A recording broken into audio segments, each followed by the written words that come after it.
Olá, pessoal, tudo bem?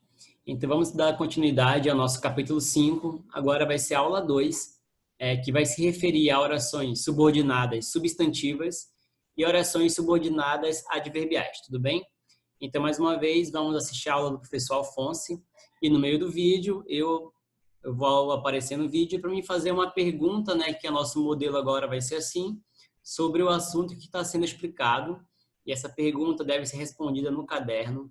Vocês vão tirar uma foto e enviar para o meu e-mail, beleza? Não se esqueçam, max.moura@ildaferreira.com.br. E também, na descrição do vídeo, tem o link dessa aula SAS para vocês assistirem, beleza? Então é isso aí, pessoal. Boa aula.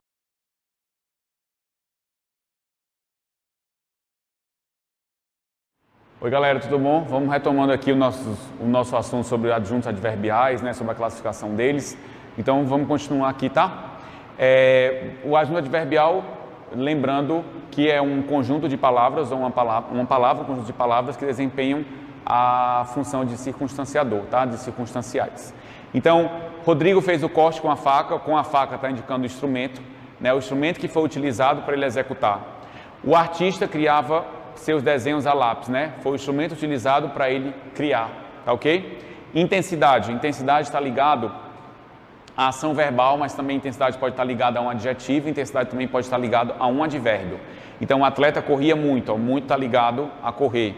O remédio é bastante caro, bastante está ligado a caro. Então, a única categoria que pode modificar um advérbio e pode modificar um adjetivo é de intensidade. Todos os outros adjuntos adverbiais que você conhece, que você está encontrando aqui nesse estudo, ele está ligado à ação verbal. Por isso que eles são circunstanciais. Em alguns locais também pode ser como circunstanciador, tá? Não vai fazer diferença, mas o nome mais usado é circunstanciais porque ele está ligado às circunstâncias, tá certo? Lugar. Nasci em Fortaleza, estou no cinema, viajou para o litoral. Cuidado que o para pode ser finalidade, nós vimos aqui que o para, em algumas situações, é finalidade. Daniel estudou para o exame, trabalho para o meu sustento, mas em algumas situações o para pode ser o local. Viajou para o litoral, viajou para a Europa, viajou para São Paulo.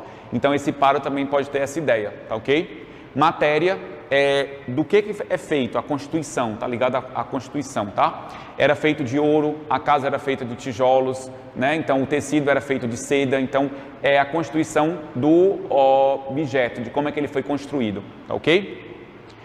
Meio, é o meio que viabilizou que a ação verbal fosse executada. Fui de avião, viajei de trem, está muitas vezes ligado a meio de transporte, mas eu também posso ter expressões como por meio de campanhas sociais e isso ser o adjunto adverbial de meio, tá certo? O meio é o que possibilita que a ação verbal seja executada, tá? O modo, fiquem à vontade, esperava tranquilamente o momento decisivo, saiu às pressas, Então é a maneira como aquilo ali foi executado, é a maneira como a ação verbal foi executada, tá? Negação. Não há erros em seu trabalho, não aceitarei a proposta em hipótese alguma, você tem um não aqui e em hipótese alguma também, tá? Então tem essa ideia da negação, ok? Preço, comprei a calça, faltou o cedilha aqui, tá? Você bota, comprei a calça por R$100, dá para você perceber que por R$100 está indicando o preço. Tempo, o escritório permanece aberto pela manhã, Beto e Mara se casarão em junho, ontem à tarde, encontrou um velho amigo, ontem à tarde, em expressão temporal. Então aqui você tem os advérbios, os adjuntos adverbiais de preço, adjunto adverbial de tempo. Cuidado que se você for procurar advérbio de preço, você não vai encontrar, tá certo? Então os advérbios são aqueles bem limitantes que eu falei para vocês na aula passada, são eles bem definidos. Tempo, modo, lugar, dúvida, afirmação, negação, são bem restritos. Quando você vai para adjunto adverbial, aí ele fica bem mais abrangente, porque ele pega as locuções, tá certo? Que são locuções adverbiais, locuções formadas por outras palavras que não são advérbios também, tá certo? Beleza? Orações subordinadas substantivas. Nós vamos trabalhar agora com as orações subordinadas. Nós temos 3 tipos de orações subordinadas, vocês vão lembrar com certeza, porque foi visto com vocês em anos anteriores, nós vamos reforçar esse estudo. Nós temos orações subordinadas substantivas, nós temos orações subordinadas adjetivas e nós temos orações subordinadas adverbiais. As substantivas, como é a definição que eu tenho para elas? São orações que exercem a função de um substantivo, por isso que ela leva o nome de orações subordinadas substantivas. Quais são as funções que ela vai desempenhar? Sujeito, objeto direto, objeto indireto, predicativo do sujeito, complemento nominal e aposto, em relação à oração principal. Ela exerce a função sintática de um termo em relação à principal. Era indispensável o seu regresso. Quando você pega isso aqui que está em laranja, o seu regresso, você não tem verbo. Seu é um pronome e regresso é o substantivo. Quando você bota era indispensável que ele regressasse, né? Ou era indispensável que ele, como eu botei, que ele regressasse aí, desculpa, obrigatoriamente, o que é que vai acontecer? Isso aqui, tá certo? Tem um verbo aqui que é o regressar.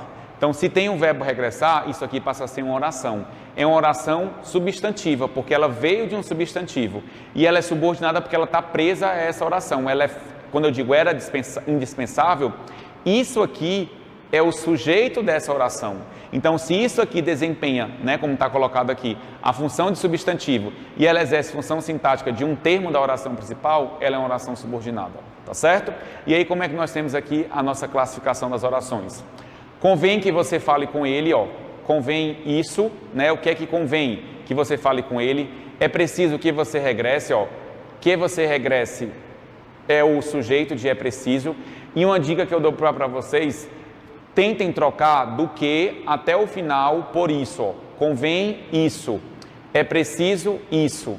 Se dá certo essa troca, se dá certo você trocar do que até o ponto final por isso, se você consegue fazer essa troca, é porque é uma oração substantiva.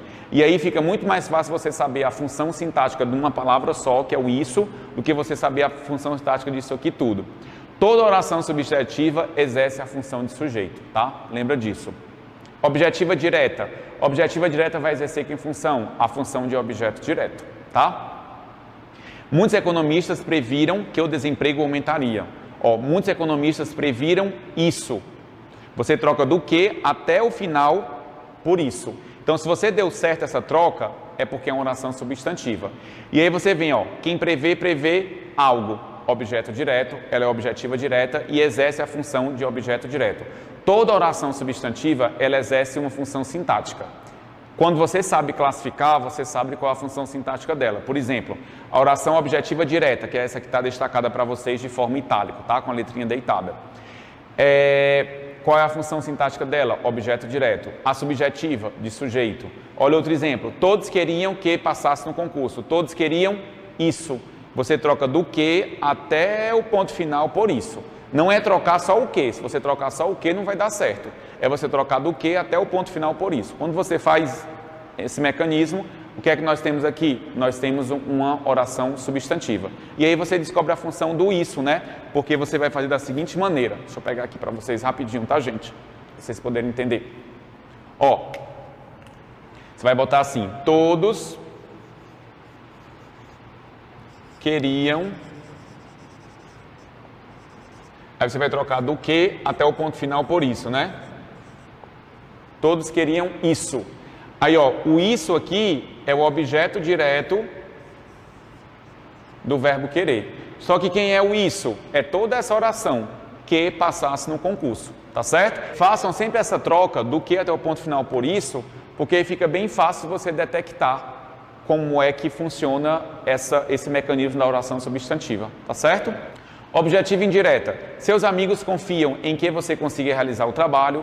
Desconfio de que Fábio não seja meu amigo. Aqui existe uma preposição. Então, quando você for trocar pelo isso, lembre de trocar. Quando você for trocar por isso, né, pela palavra isso, você vai trocar do que até o ponto final por isso. Mas o que é que dá o isso mais o em? Vai dar o nisso. Então fica, seus amigos confiam nisso. Desconfio disso, porque você vai trocar do que até o ponto final por isso, mas existe um de bem ali. O que é que dá de mais isso? Dá o disso. Então, desconfio disso. Mesma coisa acontece embaixo. Você vai trocar pela preposição, tá? Então, você junta com a preposição e aí você vai descobrir. Quem confia, confia em algo, em alguém. Quem desconfia, desconfia de algo ou de alguém. Então, é objetiva indireta e ela desempenha a função de objeto indireto. Aqui embaixo, nós temos uma oração predicativa. Você tem um que também, ó, nossa maior preocupação era que chovesse, minha esperança é que algum golfinho me salve. Então, quando você tem aqui, você vai trocar o que até o ponto final por isso, o que até o ponto final por isso. Ó. Nossa maior preocupação era isso, minha esperança é isso. Lembrem que dentro de um contexto eu consigo detectar o que é o isso. É lógico que se eu chegar para você do nada e disser assim, minha esperança é isso, você vai dizer, professor, tá, mas o que é o isso? Imagine essa situação dentro de um contexto. Dentro de um contexto, você descobriu o que é isso.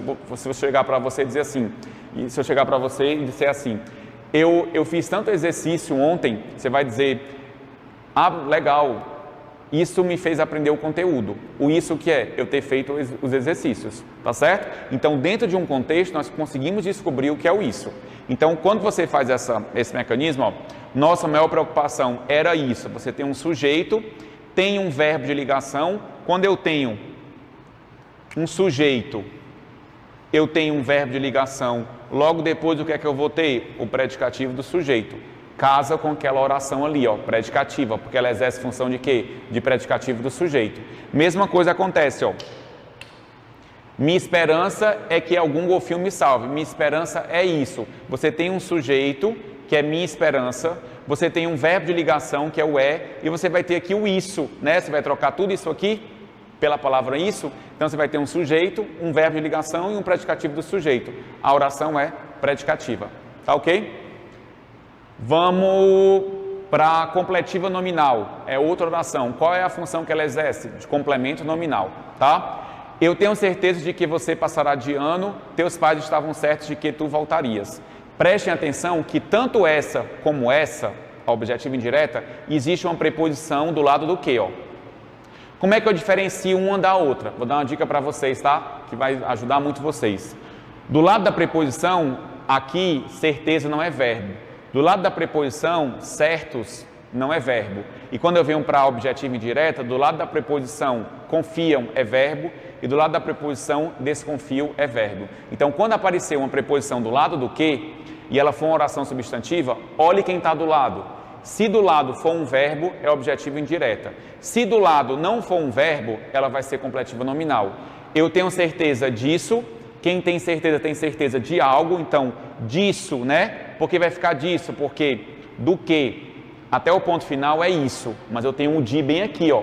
Então de mais isso dá disso. Então quem tem certeza de algo, então disso completa a palavra certeza, então complemento nominal, mesma coisa embaixo. Teus pais estavam certos disso. Então disso vai lá, completa a palavra certo. Eu estou certo. Tá, você está certo de quê? Então você tem que dizer do que é que você está certo, tá? Você está confiante de quê? Então você tem que dizer do que é.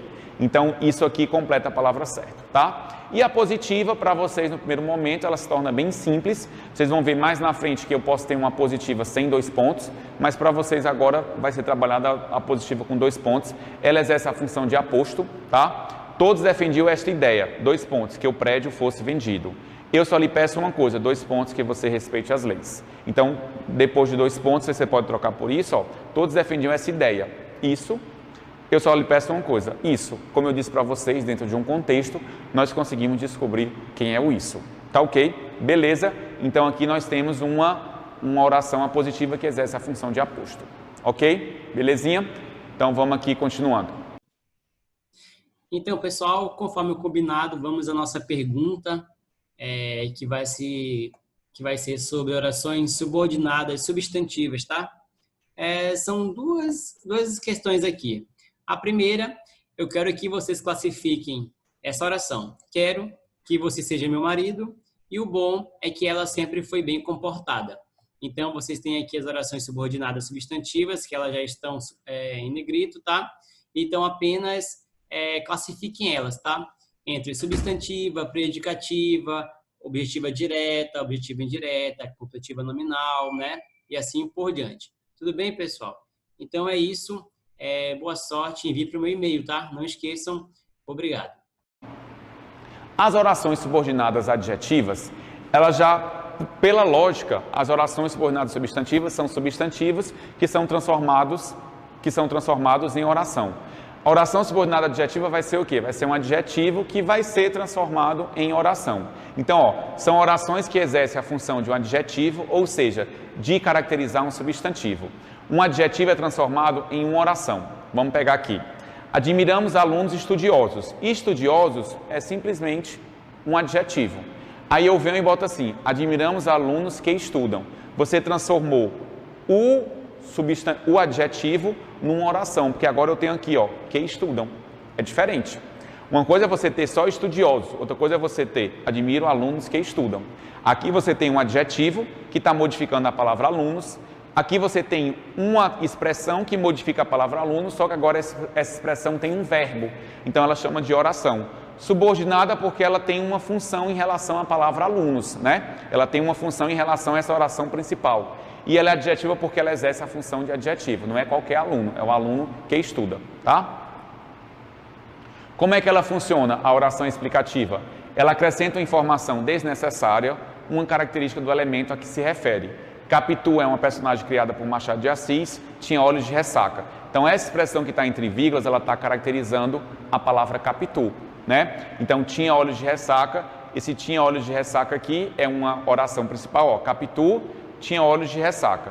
Essa oração que está entre vírgulas, ela é uma oração explicativa, tá certo? O homem, que é um ser racional, ó, entre vírgulas, está dando uma característica própria do homem, a característica própria dele, todo homem, por obrigação, é um ser racional, tá certo?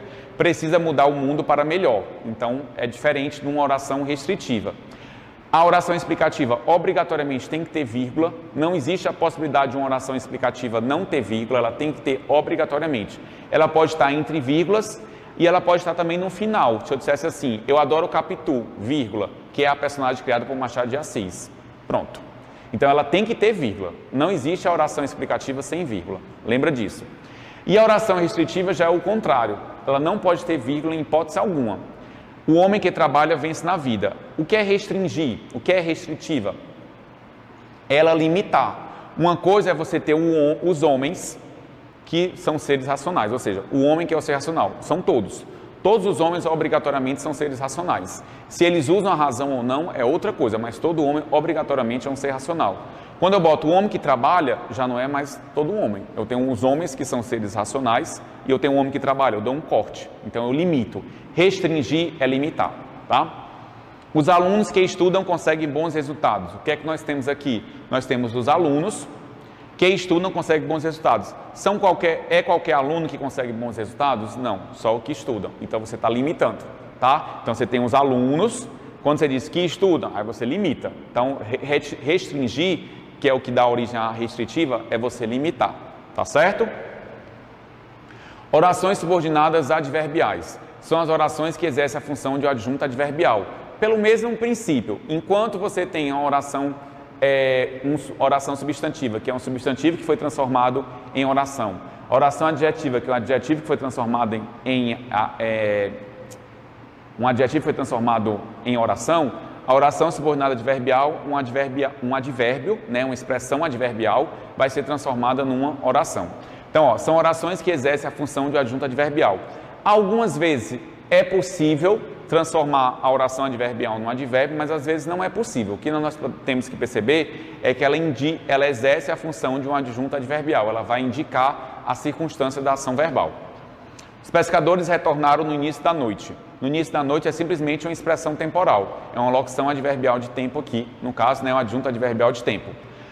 Quando você vem, os pescadores retornaram quando anoitecia, você tem aqui uma expressão temporal, só que agora você tem um verbo, anoitecer. Então, nesse caso, o que é que vai acontecer? Você tem uma oração subordinada adverbial. E aí, vamos entrando na classificação delas. A causal exprime uma causa, um motivo. Ó, não viajamos porque estava cansado. Preste atenção que porque estava cansado está dando a causa, o motivo de eu não ter viajado. Já que você não vai, eu também não vou. Ó. Já que você não vai, é o motivo e a causa dessa ação aqui ocorrer ou não ocorrer. Nós temos a comparativa, que vai estabelecer uma comparação. Ela é mais alta do que Joana. O verbo fica escondido, não aparece, não vai dizer ela é mais alta do que Joana é, mas ela é oração porque o verbo está implícito, né, o mais do que. dá essa ideia da comparação, pode ser só mais que também. Choveu como chove em Manaus, ó, como chove em Manaus, você tem também aqui a questão da comparação, tá? Então existe uma comparação entre os seres. Consecutivo exprime uma consequência, um efeito, um resultado de uma ação. Ele gritou tanto que ficou sem voz, ó. Existe uma ação que gerou um efeito, ficar sem voz. A chuva foi tão forte que gerou um efeito, qual foi? As ruas ficarem alagadas.